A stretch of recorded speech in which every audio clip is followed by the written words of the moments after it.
এখন আমরা জানব কোনো পুরুষ যদি কোনো নারীরে পরিষ্কারভাবে তালাক দিলেন তবে এই ব্যাপারে আল্লাহ পাক রব্বুল আলামিন কি বিধান দিছেন। এই আয়াতর মাঝে আমরা খিল্লা বিয়ার পরিষ্কার বর্ণনা আমরা দেখতাম পাই আউকে আমরা বুঝি। فإن طلقها فلا تحل له من بعد حتى ينكح زوجا غيره। অতঃপর যদি সে তারে তালাক দেয়, অর্থাৎ কোনো পুরুষ কোনো নারীরে তালাক দেন, ফালা তাহিল্লু লাহু মিন বা'দু হাত্তা ইয়ানকিহা জাওজান গায়রা, তবে তানোর লাগি ই মহিলা বৈধ হইতা নাই যতক্ষণ পর্যন্ত না ও মহিলা অন্য স্বামী গ্রহণ করেন।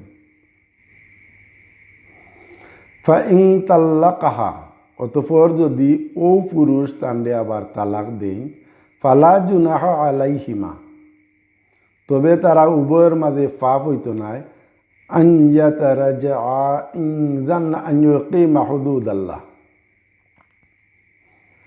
যে তারা একে অন্যর কাছে ফিরা যাইবা যদি তারা উভয়ে মনে করেন যে আল্লাহর সীমারেখা রক্ষা করতে পারবা।